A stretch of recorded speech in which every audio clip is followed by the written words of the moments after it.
Monsieur le Président, chers délégués, nous nous réunissons à un moment où le système international des droits de l'homme traverse une période éprouvante.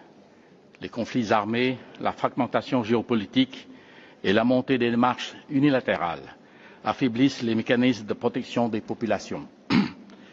Dans de nombreuses régions du monde, les civils continuent de payer le prix fort pour les rivalités politiques et militaires. Les droits humains ne peuvent prospérer durablement sans paix. Le développement ne peut progresser sans sécurité. Dans les relations entre États, la protection des droits de l'homme et de la dignité repose sur un respect scrupuleux de la souveraineté, de l'intégrité territoriale et du droit international. Le Cambodge s'exprime avec l'autorité de son expérience. Sorti des décennies de conflits, notre pays a rétabli la paix grâce à la réconciliation nationale et à la politique gagnant-gagnant initiée par Samdech Techo Hun Sen. Près de 3 décennies de stabilité ont permis au Cambodge de réaliser des progrès majeurs dans la promotion et la protection des droits de l'homme, favorisant la reconstruction institutionnelle, la reprise économique et la consolidation progressive d'une gouvernance basée sur le droit. Ces progrès sont concrets. Réduction significative de la pauvreté, accès quasi universel à l'enseignement primaire, amélioration des systèmes de santé et de protection sociale, participation accrue des femmes aux responsabilités nationales et internationales, notamment dans les opérations de maintien de la paix de l'ONU, et renforcement du cadre juridique pour lutter contre la violence domestique, le trafic des personnes et la protection des travailleurs. Nous poursuivons le développement de la vie civile et politique, des réformes judiciaires, tout en encourageant un dialogue constructif avec la société civile. Nous poursuivrons nos efforts pour libérer le Cambodge de l'impact des mines d'ici 2030 et nous aidons d'autres pays dans le déminage et la formation de leur personnel. Nous intensifions également notre action contre les crimes transnationaux, en particulier les arnaques en ligne et le trafic des êtres humains. Les arnaques en ligne sont un problème mondial qui sape les droits humains au-delà des frontières. Depuis la création d'une force nationale dirigée par notre Premier ministre, les autorités ont réprimé de nombreux réseaux, sauvé des milliers de victimes et arrêté nombre de criminels. Nous finalisons une loi spéciale sur la lutte contre les arnaques en ligne, soulignant notre ferme engagement à éradiquer ce crime.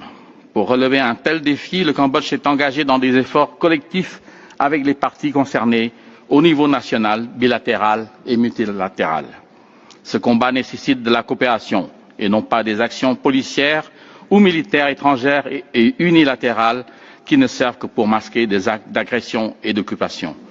Chers délégués, alors que nous consolidons nos progrès internes, depuis la mi-2025, les opérations militaires thaïlandaises se sont étendues à plusieurs zones frontalières, entraînant de graves conséquences pour notre population civile, des conséquences qui relèvent directement de la responsabilité de ce Conseil.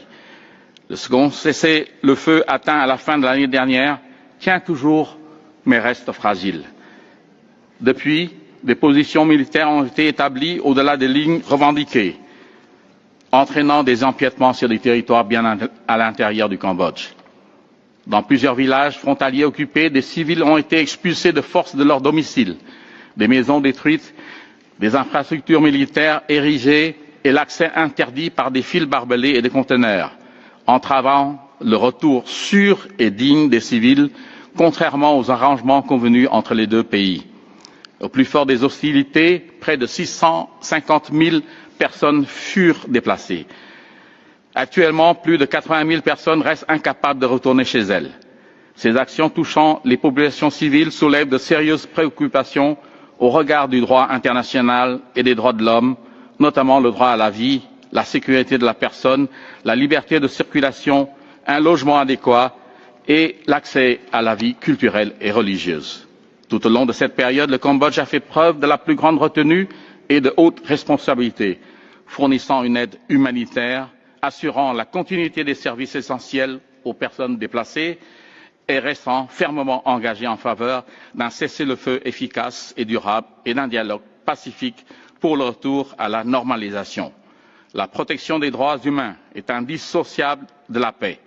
Dans cet esprit, le Cambodge appelle au respect total et la mise en œuvre fidèle des accords existants, au retrait des forces militaires thaïlandaises du territoire cambodgien, dont la présence reste le principal obstacle au retour sûr et digne des civils chez eux, et au règlement pacifique des différends, conformément au principe de non-usage de la force, du droit international et du droit international humanitaire. Ce n'est qu'à travers une telle adhésion que nos deux peuples peuvent coexister dans la paix, la stabilité et le respect mutuel. Je vous remercie. Muchas gracias.